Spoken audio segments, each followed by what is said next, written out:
Good afternoon, gardening friends. It is now Sunday at about 12:30, and I admit I've been extraordinarily busy this week. I've got a few little updates. Unfortunately, a lot of the plants have suffered just in the heat, and yesterday I didn't water anything.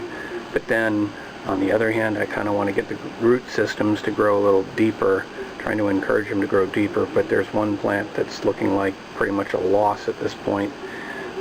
But there are some good things. Things are staying alive, so let's take a look around.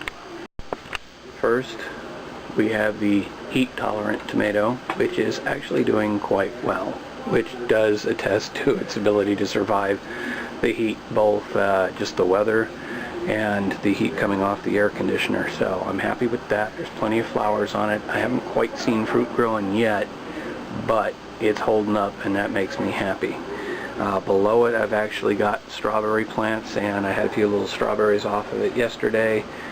They're not real big, so this is not growing quite the way I want it to, and I still have yet to figure out if the strawberries need more or less sun, more or less heat, more or less water. So I'll just keep doing what I'm doing and hope they keep producing, but maybe next year I'll actually be able to figure out better how to treat the strawberries. Moving back a bit, we've got the pepper plants, which are holding up this week. They're still chewed in some areas, but the newer leaves towards the top seem to be doing better. All I do is from time to time just spray some marigold tea on it, which is basically just marigold heads that have passed, soaking in a water bottle, and then I'm just squirting it out the top. It's not as effective maybe as a regular sprayer, but it does get the job done where all my sprayers keep breaking down. Not a whole lot more leaf drop or bud drop on those, so I'm doing pretty good. And there is still the last count. I only had the one pepper, which was on the peperoncini plant. That takes us back to the brandywine tomato, which has got some good flowers on it and is still holding on. There's a couple of leaves towards the bottom that are starting to turn yellow, but I'll just keep watching it and see what I can do with that. It is definitely taller than when I first planted it, so it is growing. And I think the fertilizer that I put on last Saturday actually helped. I fertilized all the plants, and I think I'm going to do that again today because it's really a weekly fertilizer. Again, I've just been so busy that I couldn't even get to doing an update yesterday. Now, as for the other tomatoes, we've got the hard rock tomatoes. Got quite a few tomatoes growing in one cluster. I don't see them growing anywhere else. I see a couple of dead leaves or a dead branch. I'll cut those off sometime soon. And I've got the one that started to ripen that has blossom end rot, so maybe what I'll do is try and cut the blossom end rot off and see if it's still a viable tomato, because I'm really kind of curious to see what these things look like on the inside. They're supposed to be all meat. On the patio tomato, the stuff towards the bottom is not doing all that well, but where it's actually managed to grow near the top, it seems to be doing better. So it's going to look a little spindly, kind of like a broccoli crown, after I cut off any other dead stuff. But it's still alive, and I have a feeling it'll bounce back over time. Now, the real sad story is the yellow pear tomato. There are still a couple of fruit on there that I could pick because they look like they're ripe, but overall all the leaves seem like they're dying. Now, this one usually gets quite a bit of water, so I'm not sure. I would think that there would be water down towards the bottom of the box in the soil, so the roots should be reaching for that. Maybe what's happened here is I've actually given it too much water, and ultimately it's grown shallow roots. And because I didn't water yesterday, and because we've had so much heat this week, that may be what's ultimately killing this plant off.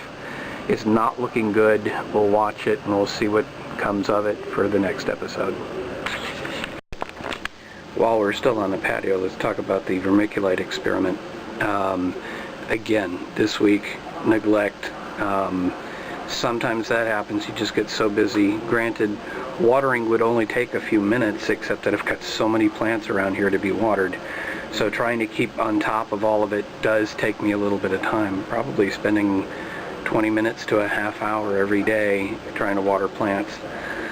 In the case of the experiment, there was so much water in the reservoirs that I wasn't really worrying about it, and then I noticed yesterday that all of the plants had pretty much wilted over. Unfortunately, you can see a couple of the bean plants seem to have wilted over and not come back up, but some of the others have actually survived. Oh, and now that I look at it, I can actually see where one of these leaves has actually been eaten, which probably means the grasshoppers were making it in here, which is not a good thing. I don't generally grow beans because it really attracts the grasshoppers. But the good news, if we can have some here, is as far as the experiment, the only area to actually grow a nasturtium plant so far is in the 100% vermiculite. So that tells me that the vermiculite is actually helping the overall soil health and the ability for these plants to grow. So this is something I'm going to be looking more closely at actually incorporating into the garden. And there are actually a couple other places I'll show you where the vermiculite really is helping. Now out in the courtyard, these rectangular planters are booming, which makes me happy. But I'm getting mixed results on the circular and rectangular planters that were redone recently. Actually looks like it's about 3 weeks ago at this point. Nothing really growing in the circular planter. There is what looks like maybe a weed that's decided to, well, there's the one weed that always seems to show up. But there's another one, more low growing and not so succulent like, that seems to grow here and there, and that seems to have showed up in here. So I may end up doing something else with this. Maybe I'll put some vermiculite in before I try anything else. On the right though, you can see the rectangular planter, as with some of the other rectangular planters, are doing similarly well, and I did put vermiculite in those, and the broomcorn is popping really nicely. I can see a couple of the weeds in there. But I'm wondering if the verbena is actually finally growing, so the vermiculite may have actually helped me get verbena growing.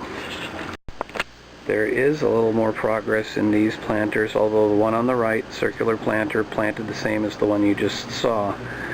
Nothing in there. I'm giving serious consideration to taking the roses off the wall and planting them in those because they're bigger pots, allow the plants to grow, but I may wait a couple of weeks before I do the transplant, and I'll explain that when the time comes. But in the circular planter on the left, I pulled out a bunch of weeds, and I continue to give it pretty much the same amount of water I've been giving, but something interesting has happened this week.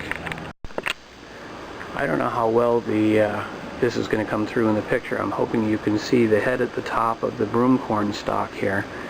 That's what I wanted to show you. And earlier this week it was just a cluster of seeds, and now they've even grown. I mean, actually the stalk itself has grown quite a bit in the last week or two, and I think the only real difference is me pulling the weeds from the pot.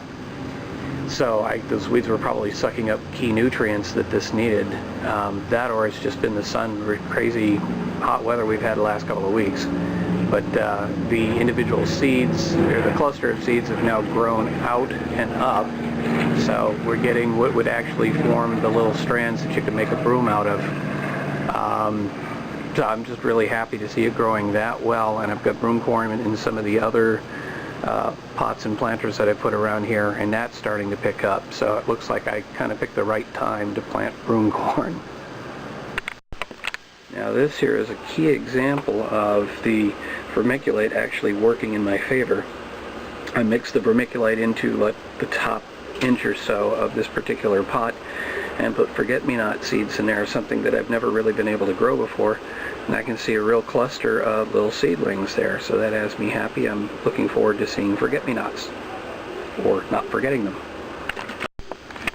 Over in the wildflowering planter, which I don't usually cover on my regular episodes, but I'm just going to wrap this all together this week. There hasn't been a whole lot of progress. There haven't been any really new seedlings to come up, but the one thing that has developed is in the back right there, with the broad leaves. that is, in the last few days, seems like it's getting taller. So I think it's starting to establish itself, and it'd be interesting to see what that turns into. If it's actually one of the wildflowers I planted, or if it's a weed. Over by the pergola planter, we've got the coleus, which you can see, at least the one in the front, is wilting pretty badly. That's just a sign that it hasn't been watered. But if you look at the one in the back, you can see the plant and the leaves are getting much, much bigger, and I'm kind of wondering if that's also going to mean I get more color out of them, because it kind of ranges from greens to reds. Right now I've got green and purple, almost a brownish color. So I'm looking forward to watching these things grow. I've tried to grow them before, and now I seem to be finally succeeding. Up in the north courtyard, I hope you can see that on the right leg of the trellis, I've actually got one of these climbing plants starting to climb. It's really just a matter of coming out here, making sure they stay watered, and every once in a while I see one that's kind of flopped over but growing, and I'll just train it back to the actual trellis. So I'm happy. It looks like we're going to bounce back on this maybe a couple of months before we start getting flowers, but I'm happy to see this. And finally, that takes us back to the end where we have the petunia planters. The one on the left actually has some more of that coleus growing in it. Makes me happy. And to the right, I finally put the trumpet vine back where I had it originally, and you can see it's got actual flowers on it. So I was a little afraid. It was until I moved it back, I had flowers, and then they just kind of disappeared. So maybe they were getting a little too baked in the sun. I'm happy that I've now got flowers coming back. So overall, a good week despite some problems. I really need to stay more on top of the watering, but it's just been an extraordinary week. So I'm overall happy. We'll see what we get for next episode. So this is the Budget Gardener signing off, saying, may your thumb be green.